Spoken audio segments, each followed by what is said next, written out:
सबसे पहले with respect to governance, जो यूनिवर्सिटी ने प्रैक्टिस किया उसमें पार्टिसिपेटिव गवर्नेंस, भागीदारी की व्यवस्था, decision making should not be and need not be one-sided. There should be a dialogue, and this is what was the practice. भागीदारी सुनिश्चित की गई सभी स्टेक होल्डर्स की सभी स्तरों पर, with the intention of imparting three things.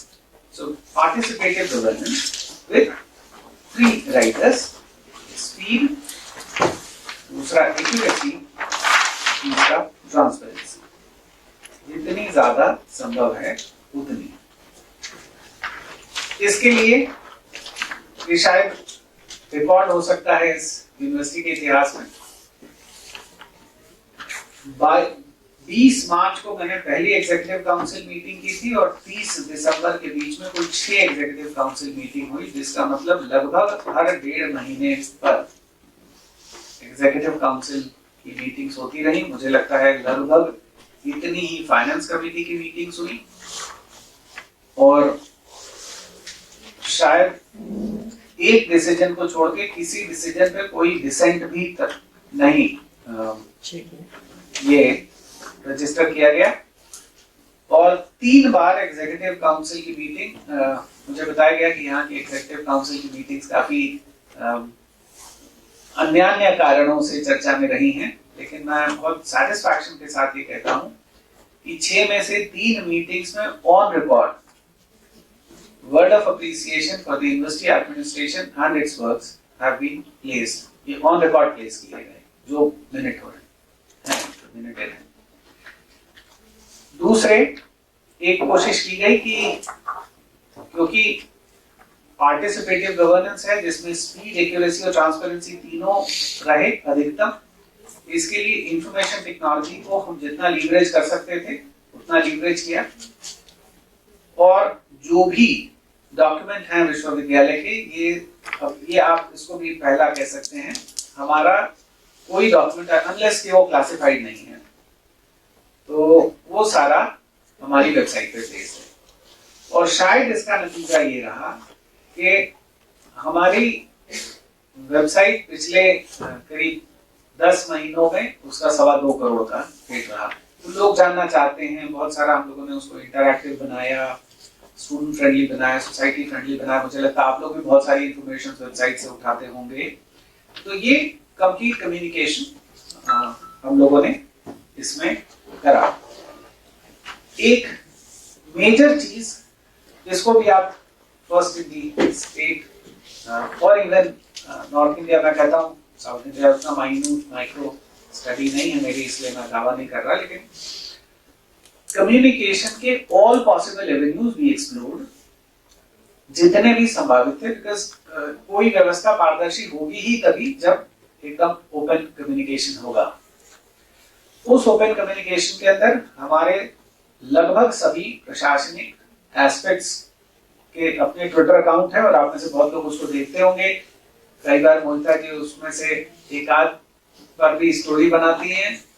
और लेकिन मैं आपको बताऊं कि जितनी संभव, हर संभव, अब ये सही है कि आपको 2000 आदमी की क्वेरी होगी तो 2000 एड्रेस करना थोड़ा मुश्किल है, लेकिन जितनी मैक्सिमम पॉसिबिलिटी होती है उतना हाई रिस्पांस स्पीड इससे जनरेट हुआ। अदरवाइज होता क्या रहा है, शुरू में आए थे और आप लोग इसको बेहतर वेरीफाई करेंगे कि लाइन लगी रहती है बच्चों की, साहब हमको एग्जाम का ये कॉपी में कम नंबर मिले, वो कॉपी में ज्यादा मिल गए, तो टीचर के इश्यूज हैं, तो नॉन टीचिंग के इश्यूज हैं, तो स्टूडेंट्स के इश्यूज हैं, सोसाइटी के इश्यूज हैं।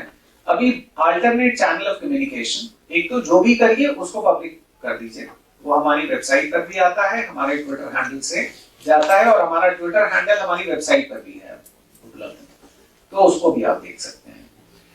दूसरा कि हम लोग कोशिश करते हैं वो डायलॉग की बात, वेबसाइट में तो हमने बताया, आपने देखा, you may or may not agree, you may have got certain queries, तो ट्विटर में आप हमसे सवाल भी पूछते हैं और हम लोग घर से कोशिश करते हैं हम उसका जवाब भी दें। पार्टिसिपेटिव गवर्नेंस के लिए ये एक्सट्रीमली इंपॉर्टेंट था कि एक टू वे कम्युनिकेशन पॉसिबल हो। हमारे YouTube चैनल के माध्यम से हमारे कम्युनिकेशंस बढ़े, उसमें भी, और बहुत सारे इश्यूज हम लोगों को पता लगे तभी जब वो उसमें बच्चे मान लीजिए एक तरह का पर्टिकुलर क्वेरी कर रहे हैं। तो एक जितना टू वे कम्युनिकेशन पॉसिबल है उतना ज्यादा से ज्यादा टू वे कम्युनिकेशन अलग अलग सोशल मीडिया के माध्यम से भी हम लोगों ने प्रैक्टिस की।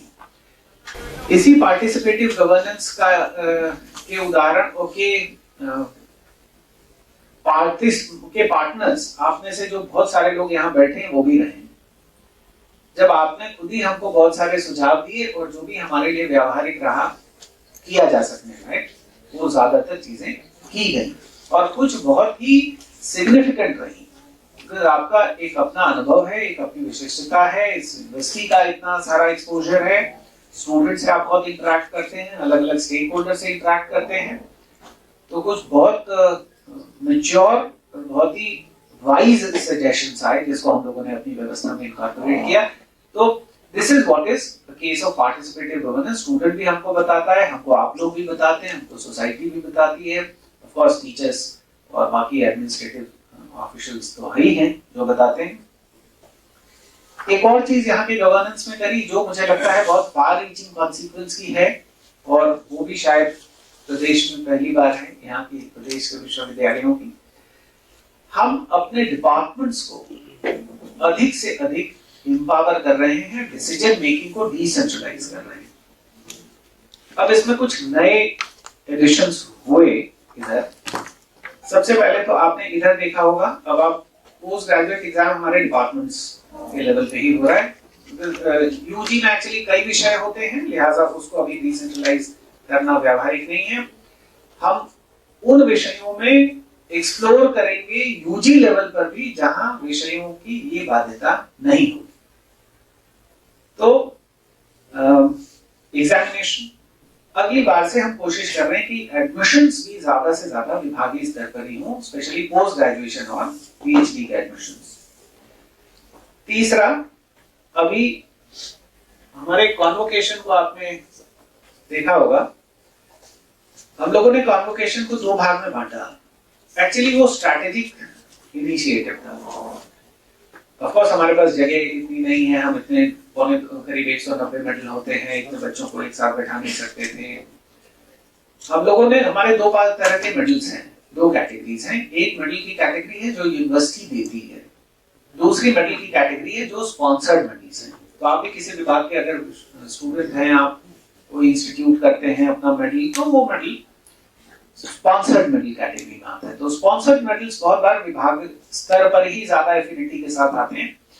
हम लोगों ने वो सारा का सारा degree distribution, medal distribution ceremony department level पे करने का निश्चय किया है, जो इस वर्ष ही नहीं, आगे के वर्षों में भी इसको हम उसी रूप में करेंगे। बच्चे की ज्यादा एफिनिटी मुझे लगता है विभाग स्तर पर होती है और होनी चाहिए, टीचर्स की बहुत ज्यादा होती है। इससे विभागों में और ज्यादा स्ट्रेंथ आएगी, उनका एम्पावरमेंट होगा, उनकी बिलोंगिंगनेस बढ़ेगी। इसी तरह से विभागीय स्तर पर, ऑफ कोर्स यूनिवर्सिटी लेवल पे हमारा अलुमनाई सेल है जिसको हम लोग धीरे धीरे कोशिश कर रहे हैं जितना ज्यादा एक्टिव हो सके। विभागीय स्तर पर अलुमनाई सेल को स्ट्रेंथन करने की बहुत तेज कोशिश हो रही है और इसमें भी हम लोग लगे हैं। हमारे रिक्रूटमेंट प्रोसेस में भी विभागों की भागीदारी बहुत सिग्निफिकेंटली बढ़ी है, और मैं आगे उसको थोड़ा इलैबोरेट करूंगा। लेकिन ये participative governance, transparent governance, speedy governance and accurate governance, इसकी बात हम कर रहे हैं। ये उसका एक एग्जीबिशन है जहां पे हम लोग रिक्रूटमेंट प्रोसेस में, ऑफ कोर्स पहली स्क्रीनिंग तो सिस्टम करता है, कंप्यूटर करता है, मतलब उसका सॉफ्टवेयर करता है। दूसरी स्क्रीनिंग उसको स्क्रीन करता है डिपार्टमेंट हेड और उसके डिपार्टमेंट के टीचर्स, तो उनकी भागीदारी वहां भी आती है। ये प्रक्रिया एक ज्यादा एम्पावरमेंट की दिशा में एक है। इस पूरे प्रोसेस में हम लोगों ने बहुत ज्यादा गवर्नेंस में खासकर इंफॉर्मेशन टेक्नोलॉजी को अच्छे से लीवरेज किया। जैसे हम कंप्लीट पेपरलेस रिक्रूटमेंट की बात कर रहे हैं आज की तारीख में, हमारा अब एडवर्टाइजमेंट में हमारी क्योंकि बाध्यता है तो हम लोग अखबारों में छपाए, नहीं तो हम वो भी वेबसाइट पे प्लेस करते हैं। और हमारे वेबसाइट का करीब 70-80 हज़ार का औसतन पर डे हिट है, तो किसी अच्छे अखबार के व्यूअरशिप से ज्यादा है और वो all across the country and even outside है। लेकिन उसके इतर पूरा फॉर्म आपको वहीं देना है, वेबसाइट पे देना है। उसके बाद स्क्रीनिंग के लिए कमिटी डिपार्टमेंट लेवल पे है। उसके बाद वो अगर चेंज करती है सॉफ्टवेयर के स्कोर्स को तो वो अपने रिमार्क्स देती है। अगले स्टेज में वो जाता है एक कमिटी जो चेयर होता है डीन से, तो डीन, डायरेक्टर आईक्यूएसी और रजिस्ट्रार या उसका नॉमिनी वहां से वेरीफाई होता है। तो जितने भी स्टेक होल्डर यूनिवर्सिटी गवर्नेंस के हैं वो सारे के सारे उस प्रक्रिया का भागीदार बन रहे हैं और उसके बाद जो फाइनल लिस्ट बनती है वो हम वेबसाइट पे प्लेस करते हैं। और वो वेबसाइट पे पब्लिश करने के बाद अगर किसी के कोई क्वेरीज हैं तो वो क्वेरी को हम रिजॉल्व करते हैं। तो ये एक इंफॉर्मेशन टेक्नोलॉजी को गवर्नेंस के अंदर लीवरेज करने का एक उदाहरण होता है। इसके अलावा जैसे आप जानते हैं कि ज्यादा से ज्यादा इंफॉर्मेशन हम अपनी वेबसाइट के थ्रू और दूसरे अदर सोशल मीडिया प्लेटफॉर्म्स के थ्रू शेयर कर रहे हैं। उसका नतीजा भी आप लोगों ने देखा कि अच्छा उसका रिसेप्शन है। इसी तरह से दूसरा एस्पेक्ट है गवर्नेंस के बाद फाइनेंसिंग। इस यूनिवर्सिटी का एक बड़ा वो रहा है फाइनेंसिंग का, अभी भी we are struggling as you all no.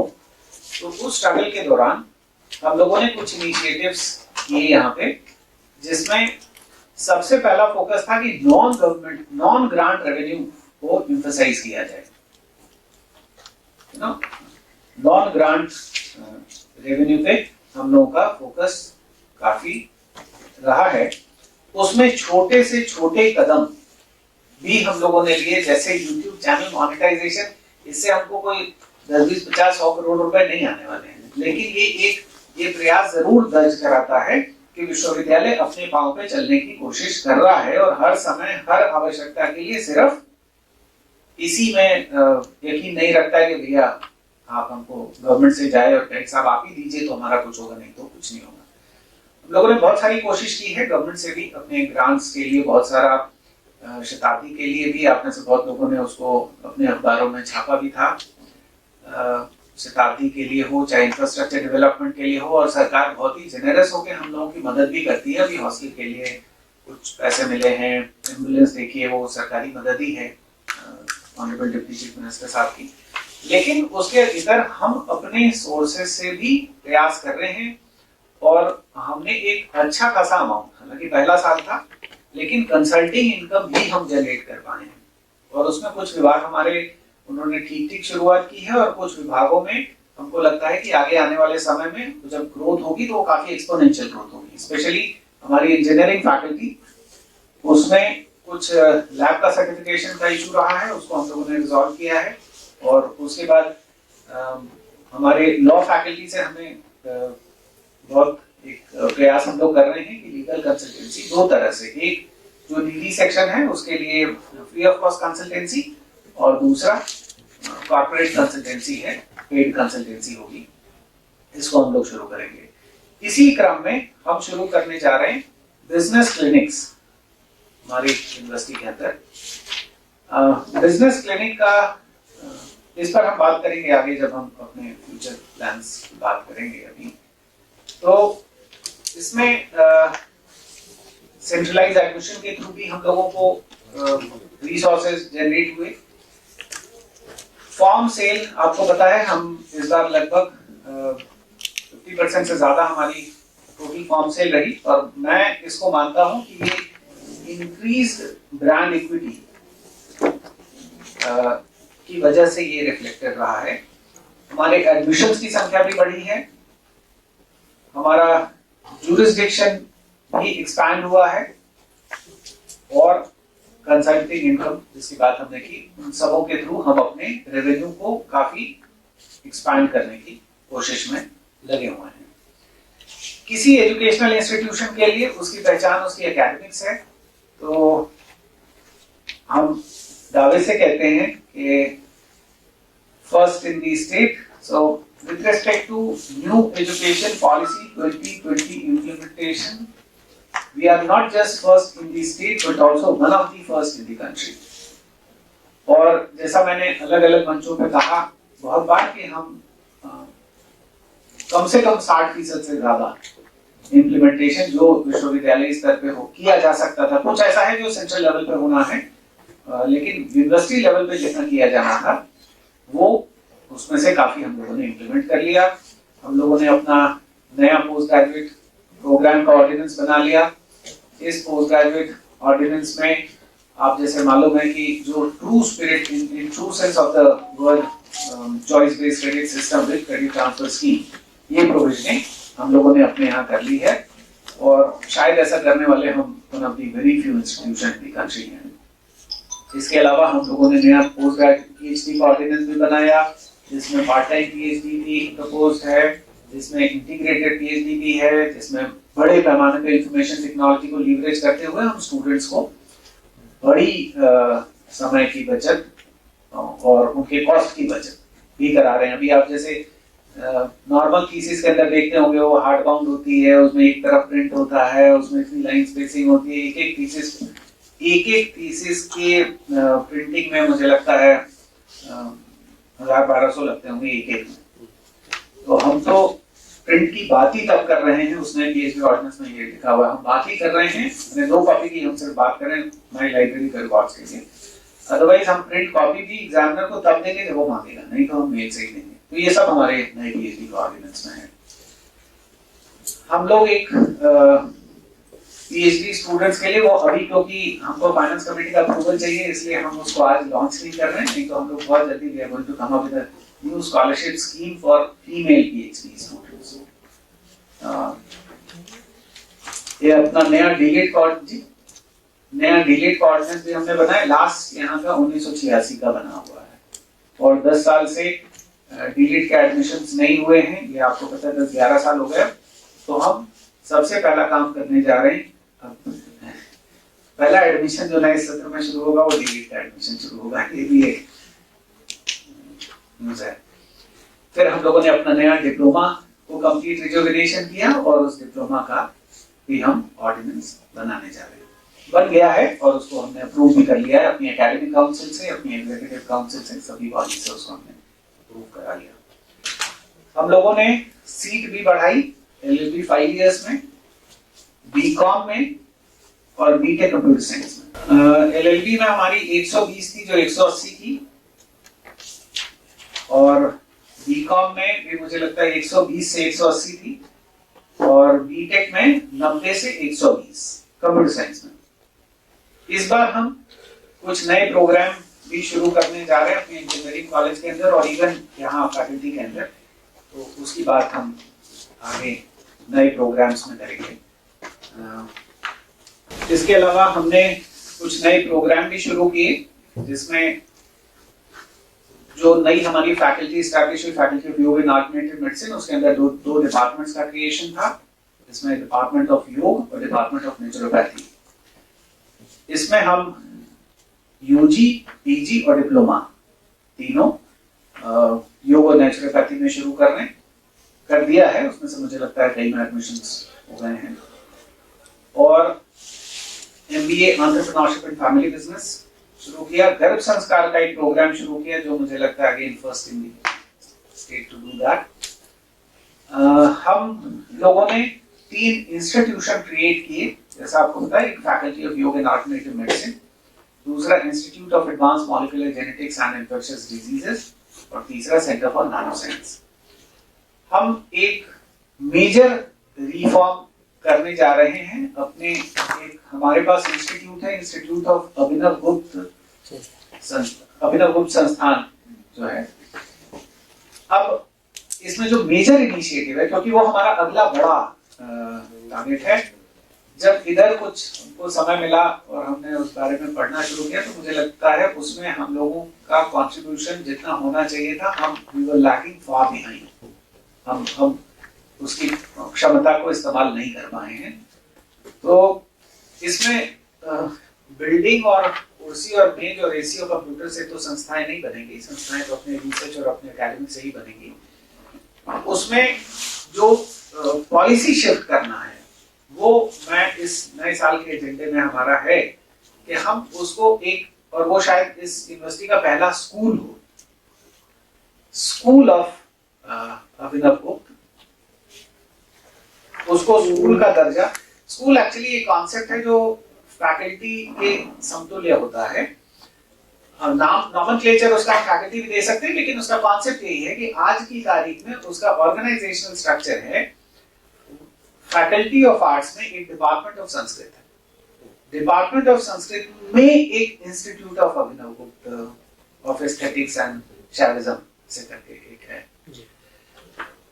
मतलब डिसीजन मेकिंग के लेवल पे वो माने central administration to faculty to department to institute. अब जो चीज इतनी दबी हुई है उसको उभरने में एक ज्यादा श्रम की दरकार है, और वो ऐसे श्रम में जा रही है जो, अगर मान लीजिए फैकल्टी में 30 फैकल्टी होती, मतलब उस पर्टिकुलर विभाग इंस्टीट्यूट के अंदर 30 फैकल्टी होती तो वो उसको ओवरकम कर जाती, लेकिन क्योंकि अभी आज की तारीख में उसमें एक टीचर ही है ऑफिशियली, और तो उसका कंप्लीट रिजुविनेशन प्लान किया है। पहले तो उसको at par with all the faculty करना है, क्योंकि वो एक एकदम अलग तरह का डिसिप्लिन है। उसको हम मेन मुख्य धारा की भाषा का अगर संस्थान समझेंगे या भाषा का विभाग बनाएंगे तो वो अपने पर्पस को सर्व नहीं करेगा। और इस विश्वविद्यालय ने अभिनव गुप्त के ऊपर मेजर कंट्रीब्यूशन किया, जिसका रिकॉग्निशन मतलब ग्लोबल लेवल पे है। मुझे यहाँ तक बताया गया कि जो एक इसी शहर में एक प्रयास हुआ था किसी दूसरी संस्था के द्वारा, कुछ लाइब्रेरीज में यूरोप से के बहुत सारे देशों के लोग आके वहां उस लिटरेचर को एक्सेस करने की कोशिश करते रहे हैं। वो एक जो स्ट्रक्चर्ड फ्रेमवर्क की जिसकी मैं बात करता हूँ, तो स्ट्रक्चर्ड फ्रेमवर्क में उसको प्लेस करना है। तो ये हमारा, मुझे लगता है इस एकेडमिक रिजुविनेशन में हमारा वही बड़ा लक्ष्य है इस वर्ष का। चौथा, हमने स्टूडेंट्स, जैसे मैं बार बार कहता हूं कि student centric system has got to be put in place, और पूरी कवायद पूरा प्रयास इसी के संदर्भित रहा है। जितना भी प्रयास रहा है, वो एम्बुलेंस भी है तो एम्बुलेंस स्टूडेंट के लिए है, और कोई भी प्रयास, कोई भी नया करिकुलम बना है वो भी स्टूडेंट के लिए है। तो इसमें हम लोगों ने बहुत सारी स्टूडेंट की मेंटरिंग स्कीम्स शुरू करी। हमारी dean of student welfare office ने इसमें बहुत प्रोएक्टिव रोल प्ले किया और ज्यादातर बहुत अच्छा काम करी। इवन ड्यूरिंग द लॉकडाउन उन्होंने काफी काम किया, जिसमें स्टूडेंट ओपीडी का जो एक स्कीम शुरू की, एक ट्री शुरू की, और आज हम लोगों ने संगठन लॉन्च कर दिया है। स्कॉलरशिप को अपना रिजुविनेट किया, प्लेसमेंट सेल का एक रिक्रिएशन किया। रिक्रिएशन इसलिए कह रहे हैं क्योंकि अभी तक जो प्लेसमेंट का कॉन्सेप्ट है वो कॉन्सेप्ट ऐसे है कि ठीक है, एक यू नो रिएक्टिव इनिशिएटिव, जहां पे ठीक है कोई कंपनी ने आपको, और वो स्पेसिफिक डिपार्टमेंट तक ही रिस्ट्रिक्टेड रहा है, कोई कंपनी आपको अप्रोच करती है तो आप उसको कोशिश करते हैं, ठीक है, बच्चे को इंफॉर्मेशन कम्युनिकेशन। आज एक रिजुविनेटेड प्लेसमेंट सेल है जो सिर्फ प्लेसमेंट ही नहीं, स्टार्टअप्स पर भी कॉन्सेंट्रेट कर रहा है। और हमको we are obliged to state government, जिन्होंने हमको एक स्वरोजगार पीठ, गांधी अध्ययन रोजगार पीठ दिया है, उसमें जो हमको कुछ पैसे मिल रहे हैं वो पैसे से हम सीड कैपिटल भी क्रिएट कर रहे हैं। इसके अलावा एंटरप्रेन्योरशिप प्रमोशन के ऊपर हम लोगों ने बड़ा इनिशिएटिव लिया, और बहुत जल्दी आपको एक फॉर्मल, जैसे प्लेसमेंट सेल आपको मिल गया, हमारी फाइनेंस कमेटी, हमारी एग्जीक्यूटिव काउंसिल हर बॉडी से पास है, इसी तरह से एंटरप्रेन्योरशिप सेल भी हम अपना क्रिएट कर रहे हैं। उसके तहत हम अलग से सीड कैपिटल की व्यवस्था कर रहे हैं स्टूडेंट्स को एंटरप्रेन्योरशिप डेवलपमेंट के लिए। एक काउंसलिंग एंड गाइडेंस सेल भी क्रिएट किया है। इस काउंसलिंग एंड गाइडेंस सेल में दो तरह की काउंसलिंग प्रोवाइड की जा रही है। एक साइकोलॉजिकल काउंसलिंग, जहां 17,000 से ज्यादा बच्चा एक कैंपस में एक समय है, वहां बहुत सारे ऐसे इशू होंगे जहां हमको मनोवैज्ञानिक काउंसलिंग की आवश्यकता होगी। इसमें क्लिनिकल साइकोलॉजिस्ट भी हैं हमारे पास, और करियर गाइडेंस के लिए तो बहुत सारे लोग हैं, वो हम कर रहे हैं। बच्चों का सर्वांगीण विकास हो, इसके लिए एक हैप्पी थिंकिंग लैब बन गई है और मैं आप लोगों को निमंत्रित करूंगा कि किसी दिन क्रम से, क्योंकि उसमें कई कुछ मशीनें आई हैं जो कुछ आपके टेस्टिंग भी करेगी, कुछ स्ट्रेस की टेस्टिंग करेगी, कोई ऑरा की टेस्ट करेगा। तो इसमें आप लोग कभी कभी आके अपना खुश होने के कारण खोज सकते हैं, उसमें उसको और ज्यादा एक्टिवेट हो सके, इसके लिए हम लोगों ने कुछ ऐसे ऑर्गेनाइजेशन जो व्यक्तियों के आध्यात्मिक विकास में बढ़ोतरी करा सकते हैं, उनके साथ हम टाई अप भी हम लोगों ने किया है और उस पर हम लगातार काम कर रहे हैं। इंफ्रास्ट्रक्चर के लिए भी हम लोगों ने कुछ काम किया। इंफ्रास्ट्रक्चर में आप जानते हैं हम लोगों के हाथ थोड़े तंग हैं रिसोर्स के मामले में, लेकिन हॉस्टल के मरम्मत के लिए हमको स्टेट गवर्नमेंट ने बहुत सहयोग दिया और वो काम चल रहा है। स्पोर्ट्स मुझे लगता है इतने बच्चों के लिए ज्यादा आवश्यक है, तो स्पोर्ट्स में जो भी हम कर सकते हैं, जैसे उसमें हमारा क्रिकेट की नई पिच बन रही है, 2 नए अंतरराष्ट्रीय मानकों वाले हमारे बास्केटबॉल के कोर्ट्स बन रहे हैं, हर हॉस्टल में हम ओपन जिम दे रहे हैं और ये सारी प्रक्रियाएं चल रही हैं। इसके अलावा हर हॉस्टल में हम टेबल टेनिस का इंतजाम करेंगे। इसी तरह से campus maintenance is important, creation ही सिर्फ नहीं जरूरी है, मेंटेनेंस इज इक्वली इम्पोर्टेंट। तो आप अगर अपना कैंपस घूम के देखेंगे तो आपको शायद थोड़ा बेहतर फीलिंग आ सकती है। एक ऑर्गेनिक फार्म छोटे लेवल पे, क्योंकि हमारा बहुत बड़ा कैंपस नहीं है, ये वाला कैंपस करीब 150 एकड़ है और दूसरा कैंपस 75 एकड़ है। तो इसमें जो गर्मियों में लॉकडाउन के दौरान ये महसूस किया गया, हमने देखा मैं घर से निकलता तो पत्ते जलाए जाते थे उस दौरान, तो ये एक्सप्लोर हुआ कि भाई क्यों ना इन पत्तों को गड्ढा खोद के उसमें डाल दें और फिर धीरे धीरे वर्मी कंपोस्टिंग, हमारे पास एक्सपर्ट्स भी हैं, तो वर्मी कंपोस्ट के हम लोगों ने 2-3 डक्ट बनाए और फिर वहां से इनपुट लेकर वाइस चांसलर रेजिडेंस के बगल में खाली प्लॉट था जो अबैंडन्ड था, तो उसमें मिट्टी डाल के उसमें हम प्रोड्यूस कर रहे हैं एक ऑर्गेनिक फार्म। धीरे धीरे हम देखेंगे कि उसका और प्रसार कैसे संभव है, लेकिन pilot project has been extremely successful.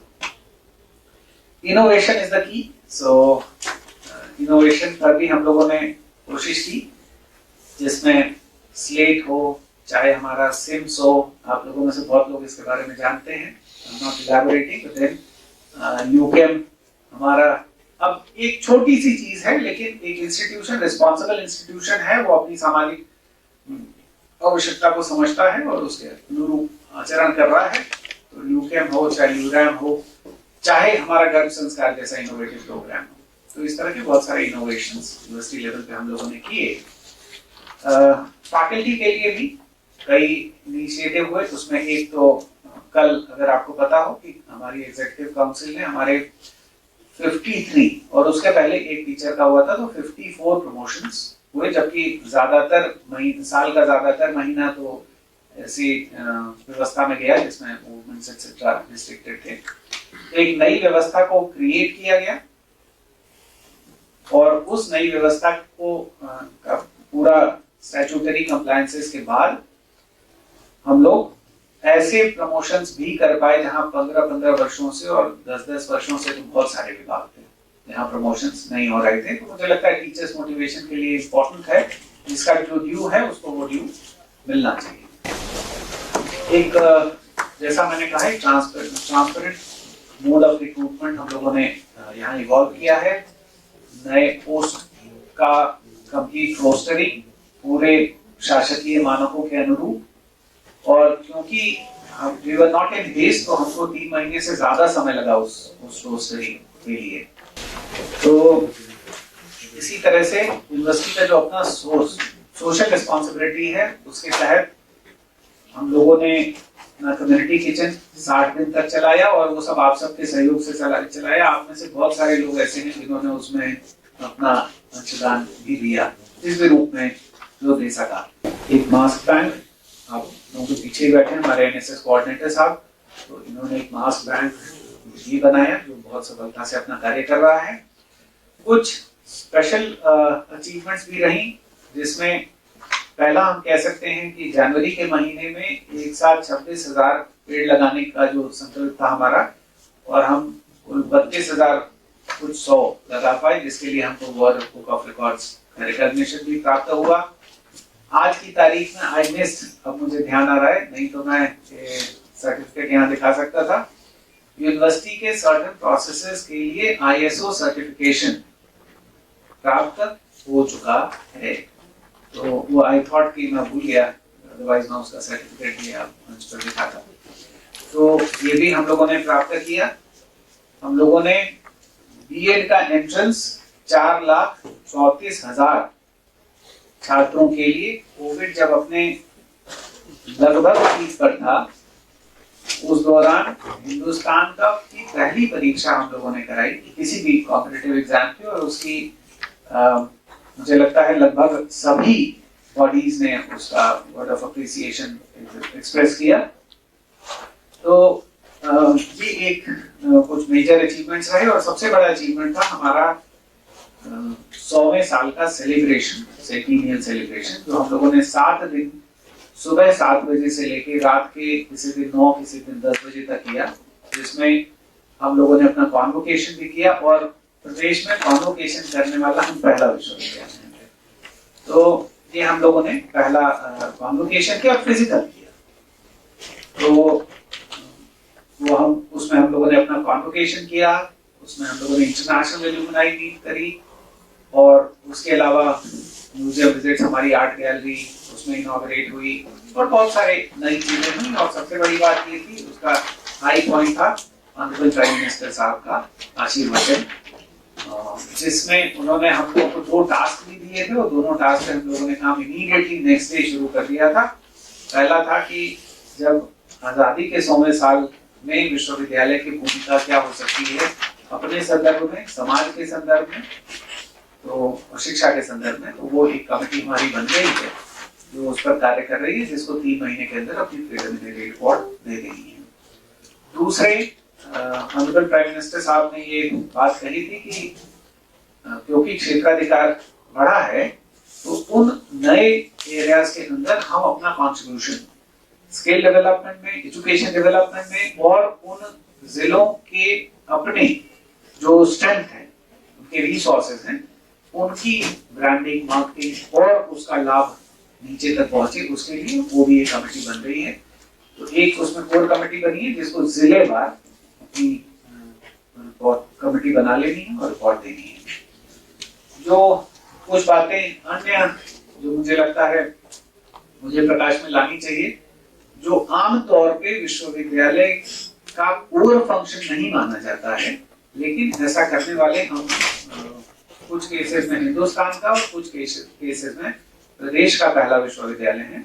जैसे हम लोग पहला विश्वविद्यालय है जिसमें किसी भी कोई यूनिवर्सिटी किसी शहर का बायोडाइवर्सिटी इंडेक्स कैलकुलेशन करे, ऐसा करने वाले हम यूनिवर्सिटी पहली यूनिवर्सिटी है। हम लोगों ने लखनऊ शहर का किया। कार्बन फुटप्रिंट रिडक्शन असेसमेंट ये एक्सट्रीमली पायनियरिंग इनिशिएटिव है, ऐसा करने वाले हम लोग पहला विश्वविद्यालय हैं।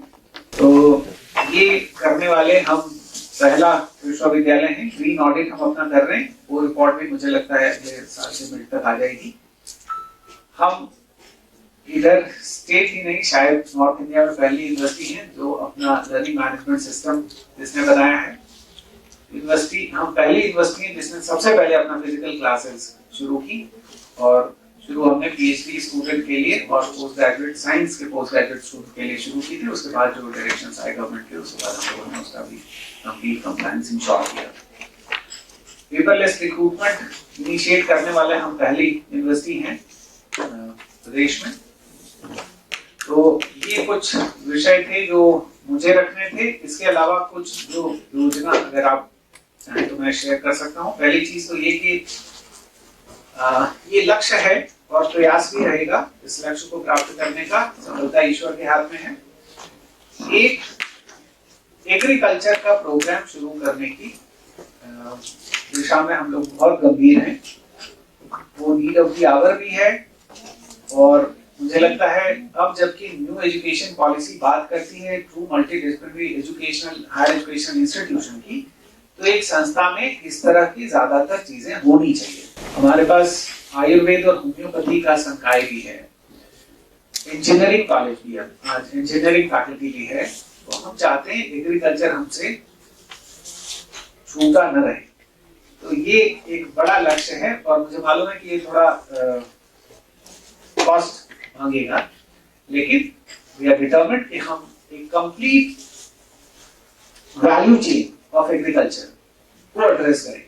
अब आप समझें कि उसका एंड एक टर्मिनल पे हम खड़े हैं, जैसे हमारे पास इंस्टीट्यूट ऑफ फूड प्रोसेसिंग है, लेकिन हमारे पास उसका बैकएंड नहीं है। तो हम अब इस कंप्लीट वैल्यू चेन पर काम करना चाहते हैं। हम लोग बहुत we are very very serious, और ये एक बड़ी महत्वाकांक्षी योजना है जो अगले साल के लिए एक लक्ष्य है हमारा। दूसरा, हमने जो फैकल्टी ऑफ योग एंड अल्टरनेटिव मेडिसिन का कंसेप्शन किया, तो ये बहुत विचार के बाद ये नाम रखा गया। ये इसमें कई विभाग बनने हैं और हम ये चाहते हैं, मैं और यहाँ का पूरा विश्वविद्यालय मुझे लगता है ये चाहता है कि जो कंप्लीट न्यू एजुकेशन पॉलिसी का इन टोटो इम्प्लीमेंटेशन यहाँ हो। हम ये जरूर चाहते हैं कि अल्टरनेटिव मेडिसिन को अपना एक अगला बड़ा फोटे बनाए। सो एग्रीकल्चर एंड अल्टरनेटिव मेडिसिन, ये दो बड़े हमारे प्रयास की दिशा होगी। एक साथ ही साथ centre for cross cultural studies, क्योंकि ये भी बहुत नीड ऑफ द आवर है, और हम चाहते हैं कि ये centre for cross cultural study, जिसमें अब लोगों को अगर ध्यान हो तो ऑनरेबल प्राइम मिनिस्टर साहब ने अपनी स्पीच में कहा इसी दिन कि विश्वविद्यालय, हमारे यहाँ की स्पीच में भी कहा था, विश्वविद्यालय एक मिनी इंडिया होता है। जब वो मिनी इंडिया है और हम इंटरनेशनल स्टूडेंट्स का अपना नंबर भी बढ़ा रहे हैं, और हमारा लक्ष्य है आने वाले दिनों में इसको और बढ़ाएंगे। तो ये मिनी इंडिया और फिर उसमें इंटरनेशनल इनपुट, ये सब जब आएगा तो इसकी सस्टेनेबिलिटी के लिए एक कंप्लीट एक cross cultural studies is important.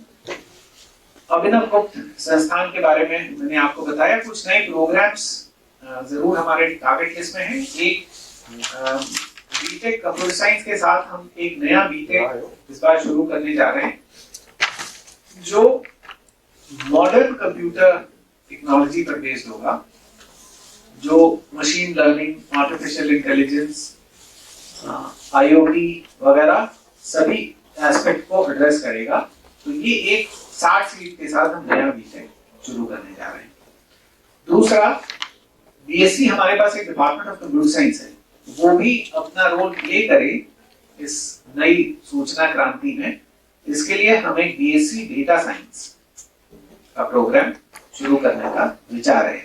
ये सिर्फ विचार के लेवल पे है, ये अगले साल के सब ये टारगेट लिस्ट है। तो आप अगली साल सब कुछ सामान्य रहा तो आप आगे पूछ सकते हैं कि साहब इसमें क्या हुआ क्या नहीं। तो एक बिजनेस क्लिनिक सेंटर की बात हमने की, तो हमारी एक्सटेंशन एक्टिविटी बढ़े इसके लिए, जैसे स्टूडेंट ओपीडी है, तो आप आके बच्चा आके अपने निजी या पर्सनल प्रोफेशनल कोई भी प्रश्न पूछ सकता है। तो इसी तरह से इसमें बिजनेस क्लिनिक में जिनके व्यवसाय हैं वो आके हमारे एक्सपर्ट से मशवरा कर सकते हैं, हम उनके लिए प्रोजेक्ट अंडरटेक कर सकते हैं। अगर आप बड़ा प्रोजेक्ट चाहते हैं तो उस पर आप हमसे मशवरा कर सकते हैं, हमसे कंसल्टेंसी दे सकते हैं। ये एक तरह का स्ट्रक्चर, ये सब्सिक्वेंटली अभी तो नहीं, लेकिन आगे आने वाले दिनों में ये व्यावसायिक संगठनों के लिए ओपीडी का काम करेगा। ये जैसे आप किसी क्लिनिक में जाते हैं और अपनी समस्या बताते हैं, एग्जैक्टली सब्सिक्वेंटली उसका एक स्टेज, उसका एक फॉर्मेट बनना है, वो कंसल्टेंसी ऑर्गेनाइजेशन है। तो मेरी तरफ से मुझे इतना ही कहना था। आप सबको पहले तो जैसे मैंने पहले कहा, लगातार वर्ष पर्यंत आप लोगों ने विश्वविद्यालय का जिस भी तरह से मार्गदर्शन भी किया, सहयोग भी किया, इस सब के लिए बहुत बहुत धन्यवाद। दूसरे, आप यहाँ आए इसके लिए बहुत बहुत धन्यवाद, और आप सबको नए साल की बहुत बहुत शुभकामना। और हम लोग चाहेंगे कि आप लखनऊ विश्वविद्यालय का कैलेंडर अपने घर में जरूर रखें। सर, हमारी ओर से भी आपको बहुत बहुत बधाई। Thank you so much. Thank you.